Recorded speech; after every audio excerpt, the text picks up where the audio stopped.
Well, after getting off to a bit of a slow start, the transfer window has come to a close, and things got fast and furious towards the end there, and we had to make a pretty big move that we really didn't want to make, but I think it all is going to work out in the end.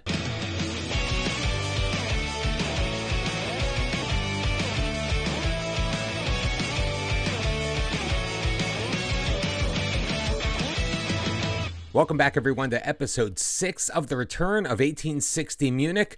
I'm Mr. Cellophane. How you doing? Hope you're having a great day, and thank you very much for tuning in today. As you can see, we had a pretty big transfer window. 6 players into 1860 Munich. We also spent £550,000. Now, you may be asking yourself, how did you do that? You only had about £7,000 to play with when the transfer window started.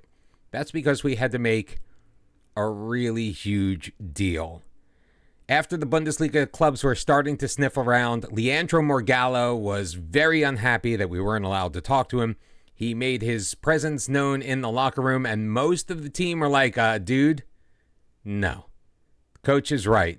You should stay here. We begged him to stay, but ultimately he wanted to go.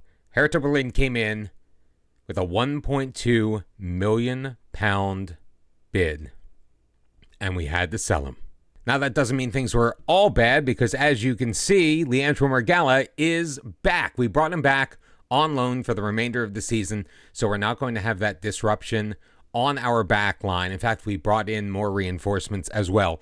We already talked about Luis Podolski, who's going to be coming in on loan. He actually has come in. He's been playing with us since the beginning of the transfer window. But we also have additional reinforcements. We have Max Rosenfelder, who can play in the center back position, also in the defensive midfield, which is one of our weaknesses we were talking about last episode. So he's going to be coming in for some additional reinforcements on the defensive side. We also have brought in on loan Takashi Uchino, came in from Fortuna Dusseldorf. He's going to be splitting time on that right back position. We're not 100% sure if Podolski is really going to be the solution, so we're going to kind of be trying out a couple of things in that position. Christopher Lannert also remains an option there, as well as Marius Wilsch. Also coming in, £235,000 we paid for him. We got him from Osnabrück, who is one of our rivals. He's a left wing back. He's going to be fighting for that position with Steinhardt and Lannert as well. We find that he is a bit of an improvement. If not as a starter, then definitely as a very serviceable backup on that left-hand side. In fact, he can play pretty much any position along that left-hand side, giving us some depth everywhere we could potentially need it. And one final move, we paid £46,500 for yet another defenseman/defensive midfielder, giving us additional depth in the squad in Marco Manhart. We brought him up from the division below. Hopefully some additional playing time, a little bit of practice with the first team, and development will make him into a very serviceable player moving forward. Of course, in order to make room for these players, we had to make some moves out. We already talked about Leandro Morgalla going out for $1.2 million to Hertha Berlin. Nathan Vicht also left us at the very end of the last episode. He's going to join Jan Regensburg. We got £95,000 for him. We also sent Joseph Boyamba, right wing, out on loan. He was not getting playing time with us. He couldn't break in behind Skenderovic, Vernezzi when we played him over on that side, Kobylowski, Barr, Stefan Lex also was playing in front of him. So to get him happy and some more playing time, we have moved him out. He's gone out on loan to Rosenheim. How does the board think we did with our transfer window? They loved the fact that we didn't have to pay anything for Takashi Uchino or Luis Podolski to bring them in. They don't love the fact that we didn't get anything back for Joseph Boyamba. He was very unhappy. We weren't happy with him, so we were just glad to move him out any opportunity we got. And they don't really love the fact that we spent so much money on Florian Kleinhansel and Max Rosenfelder, but time will tell to see if those deals were worth it. So as we get ready to kick off action in the month of February, taking a look at the league table, remember our goal is to make the playoffs or do better. So we need to come in at least third place. Right now we are sitting in fifth, 3 points out of that third place spot. But if you look, we're only 4 points off of the top of the table and some very winnable games coming up here to start the month. We have VF Oldensburg currently sitting in 12th place. That is the first game we're going to have here on the episode today. And then following that, coming up 1 week from now, SV Meppen sitting in 15th place. 2 perfect opportunities to get 3 points and maybe make our way to the top of the table. That means we begin the month with a brand new look out on the pitch. Hiller, of course, is going to remain in goal, but making his debut at left back is Florian Kleinhassel. Takashi Uchino is going to be starting on the right-hand side for the first time. Philip Steinhardt's going to slot in the center back position as Jesper Verlat recovers from a previous injury. Leandro Morgalla, now back with the team on loan, he never really left, to be honest with you, is going to be manning his normal position. In front of them, Rosenfelder and Yannick Diekman are going to be in there. We were hoping to see the debut of Marco Manhart, but he ended up with a cold. We sent him home for a couple of days so he wouldn't infect the rest of the team. The attacking side of the field is the same as it was before. We've got Vernenzi on the left-hand side, Skenderovic on the right, and up the middle, Holzhauer and Finn Lockenmacher to be leading the line as we get set to take on VfB Oldenburg as we return to league action. Following the transfer window, let's see how the new boys do. And we are underway. We are in Oldenburg, so we are on the road in our road whites. Oldenburg in the black jerseys. Hoping to do a job here today, but right now Oldenburg is on the attack. Brand up the left wing side, taken away by Uchino. Good defensive play to start things off. Rosenfelder carries it ahead but turns it over. Stark lays it back for Butchman. Noture to Wegner. Wegner with the shot, and Wegner scores. Was Wegner on sides? Wegner was on sides. So 8 minutes in, it's already 1-0 Oldenburg. Oof. That was a tight one, too. Steinhardt playing in an unusual position. Unfortunately, lets Wegner get past him. Hiller unable to make the save. And it's 1-0. First shot on goal, first shot on target for Oldenburg. And they have taken the early lead. That hasn't really affected our league position, though. Free kick, though. Butchman. Morgalla will head it out. Lindor gets it back for Butchman, carrying it forward. Back for Diekman. Butchman again at the edge of the box. Sends it for Brand. Brand gets it in. His first goal of the year. Hiller looked out to sea. And our whole team looks kind of lost right now. 2-0, just over 16 minutes into this match. Boys, we have 75 minutes left to go. Marco Hiller not in great position. And Uchino unable to stop Brand from heading that one in. 2-0 Oldenburg. Again, we're still in 5th place. If we can come back and find a way back into this match, as we demand more from our players, of course, we could move up to 4th at the very least. Hiller's going to send it long. Controlled in the midfield. Skenderovic has it. Pushing it towards the middle. Lays it back for Diekman. Left wing side, Vernetzi. He's got Lockenmacher in front. Lockenmacher with a shot. Save made, but he scores. It gets through the goalkeeper. Number 9 on the year for Finn Lockenmacher. And 26 minutes in, we have life, except Lockenmacher was offsides. Unable to get out of their third. Now Skenderovic flipping it ahead. He's got Lockenmacher behind the defense. Vernetzi's shot is blocked by Engel and put out into touch. And it will be a throw-in for Munich. Vernetzi had a open goal. He should have drilled it. Instead, he tries to just kind of gingerly pop it into the goal. And Engel able to range back and make the stop. And not a very impressive start to our first half following the transfer window. I know I sound a little stilted, but I'm trying to hold back my negative emotions. Trying to suppress. So we're going to have to give a rousing team talk. My favorite, I'm not angry. I'm just disappointed in you. We have stressed out Finn Lockenmacher, so we're going to keep our eye on him. Most of the team was inspired by that team talk. Corner from Buchmann.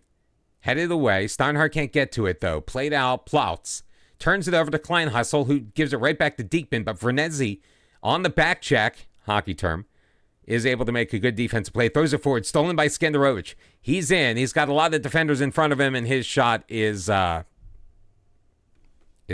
good. Another free kick for Oldenburg.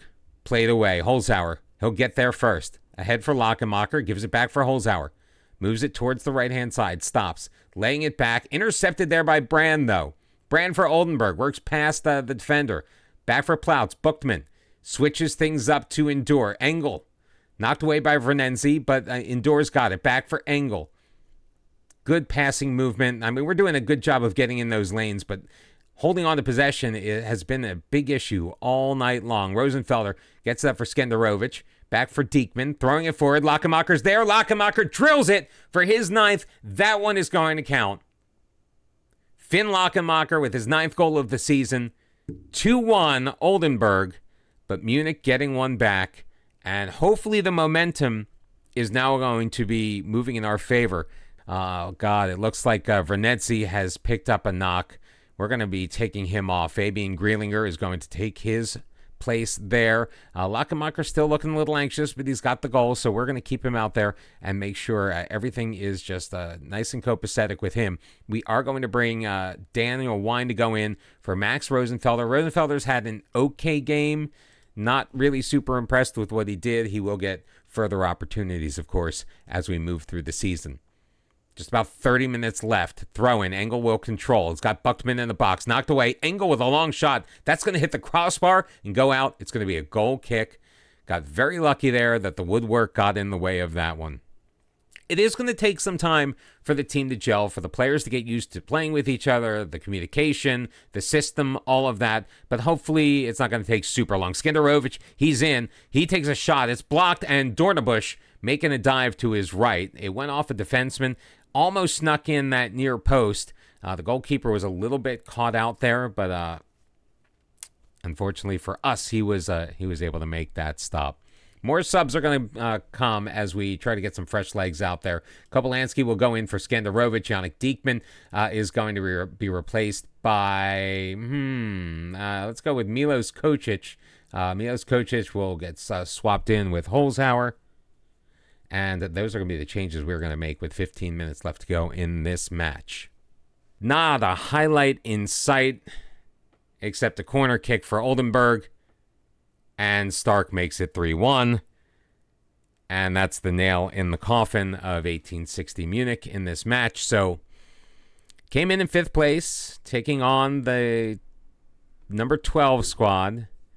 And yes, it was happening on the road. I was hoping for a better showing, to be completely honest with you. Can we at least get one back? Get a little consolation prize? No, it doesn't look that way. Pass thrown forward is headed out by Oldenburg. They're going to control the last 30 seconds here. Zagarski switches up, knocked down by Kleinheisel. Greelinger's got it. He and Kleinheisel kind of getting each other's way. Greelinger in the middle. Lachenmacher with the strong header, but it went wide. Yeah, not the greatest start. Not what we were expecting.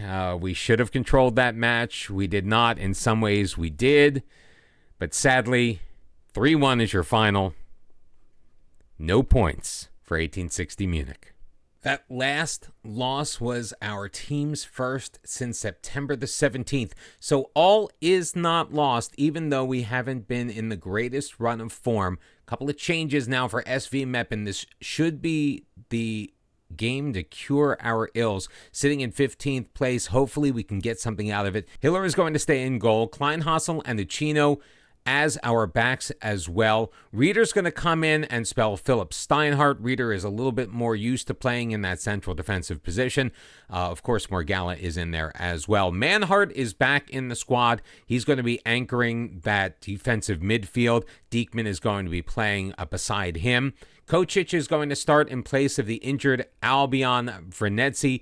He is okay to play, but we're not 100% sure where his fitness levels lie, so he's going to be on the bench to start this one. Skenderovic is again going to start on the right wing side. Kopolansky is going to come in and spell Raphael Holzhauer, and we're going to give Finn Lachenmacher the night off. He is going to be on the bench and available as a substitute, but our current super stub super sub, Stefan Lex, is going to be leading the line and starting at the number 9 tonight. So lots of changes. Hopefully we're not juggling things too much and we don't upset the apple cart any more than it absolutely needs to be. But we have to get ourselves out of this 6th place position. We still only 4 points out of that playoff spot.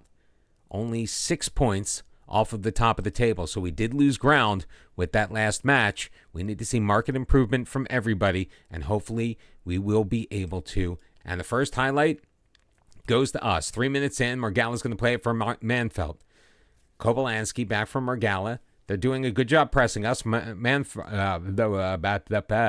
Manhart, I should say. Uchino back from Margala. He'll look to go the other direction. Reeder feeding it ahead. Manhart stepping in front of it is Pourle. Evseev in the middle. Pourle. Oh, Puri. Oh, God. Skenderovich flipping it ahead. Lex is there behind the defense. Lex is in. His shot is blocked. Osei clears it out. Uchino. Skenderovich back for Manhart. Diekman now in the middle. Flipping it ahead. Skenderovich has it, but he's going to be offside. Guys, come on. Get your heads out of your butts. We're going to encourage our team. We're not going to demand more yet. Hopefully, we won't have to do that. As Reeder with the free kick in the 29th minute. Manhart up ahead for Skenderovich, flipping it over. Lex has it. He's in. Lex scores. Super sub as a starter, hitting his 4th goal of the season. Before the last match, he had scored in 2 straight coming off of the bench. So Stefan Lex doing a great job. One of the elder statesmen of this team, getting behind Osei, putting it past the goalkeeper on the half volley, and it is 1-1. All hope is not lost. Were you really worried? I wasn't worried at all. It moves us within 1 point of 4th place. Halftime, it is 8 shots to 4 in favor of 1860 Munich. We've had the possession. We've committed fewer fouls. We've had more corners. We're doing everything that we need to do except win the game. So we're going to motivate them here in the second half. Unfortunately, Kosic looks like he's lost a little bit of confidence. So I think Grealinger is going to be getting ready. Pull off the penny, son. Start warming up on the sideline. Kurskin will bring it up outside of his box, getting a little adventurous. Throwing it forward, Reeder tries to find Kobylanski, but it's knotted down to Ken Kulich. Taken away by Uchino. Skenderovich. He's gets the handoff there. He stops as he runs into traffic. Marfelt will throw it ahead. Uchino in the middle. Lex has a brace. It's his 5th of the year. 2-1 Munich. I look like a tactical genius. Oh, God, it looks like that one's coming back. Uchino was offside. He got behind the line a little too early. Oh, boys. You can't waste perfect opportunities like that. We need to take advantage of every chance we can get, and we cannot be pissing away those fantastic opportunities. I think it's definitely time. Kosic, he's not cutting the mustard today. Grealinger is going to get in there. We are going to leave Vernetzi on the bench. Now, if Skenderovich needs to come off at some point, if we find that he's not doing the job he needs to do, maybe Vernetzi's going to get in, but we definitely want to save him for the huge games we have coming up. This should be a winnable game. Reeder not taking too long. Skenderovich has it in the box. Stops. Back for Uchino. In the middle. Kobylanski shot off of the post. OC gets it. Throws it forward. It's going to go out into touch. So it will be a throw-in for 1860 Munich. But again, Snakepit FC has reared its ugly head and catching the woodwork at an inopportune moment. Denying a chance to go up 2-1. 71st minute here. Thrown in the middle. And oh my God. Guys, what have we talked about? Set pieces are going to be the death of us. It's almost identical to the goal that we gave up at the very end of the match. Manhart and Grealinger just coming up so small. I don't even really know what to say about that. Wine's going to come in for Manhart. Oh, Manhart. Oh, Kobylanski also isn't having the greatest game, so Raphael Holzhauer is going to come in as well. 2 additional changes as we look to go a little bit more attacking here as well. More of a positive mentality for the final 15 minutes of this match. We're going to take a look at the rest of the tactic in just a second, see if there's anything that we can add to, but I think we are kind of at the max of what's going to be effective for us. Morgalla retrieves, gets it back from Diekman. Wine Skandarovich has Holzhauer. Holzhauer carrying it ahead, stops, flipping it in. Lex putting it in with the header, and we're tied again at 2. Stefan Lex with the brace. Is that one going to count? No. No. 2 disallowed goals. The good news is we can't finish worse than 6th after this match week. The bad news is we're not advancing, and we're losing ground to the teams ahead of us. We're making it a harder climb for ourselves. There's only the one playoff spot. And right now, it don't belong to us. Still a couple of minutes left, though. Morgalla will leave it for Hiller. Sending it left wing, Kleinhansel. Finds Grealinger. Grealinger moves past his man, carrying it ahead. They catch up, throwing it in the middle. Skenderovich headed on, save made. Rebound is knocked into the side netting. Time is going to run out. 2-1 is your final, second straight loss. Not the episode that we were looking for. No siree. I'm disappointed we created chances that we couldn't take advantage of. The only positive we can take is that we did score goals, even though they were disallowed. We were playing decently offensively, even though we were going offsides. And the losses came on the road. However, they are the first 2 losses we've had since the only other loss we suffered in league back on September 17th. We're going to play through a couple of games. We're going to come back in about the middle of March, see where we stand, and hopefully things can only get better, right? Thank you very much for tuning in. Hope to see you back on Monday for a new episode of Lionhearted, the return of TSV 1860 Munich. If you like anything that you've seen, please give us a like on the video. Also, make sure you subscribe so you're notified when new FM23 content is posted. And I look forward to seeing you next week with episode 7. Until then, bye-bye.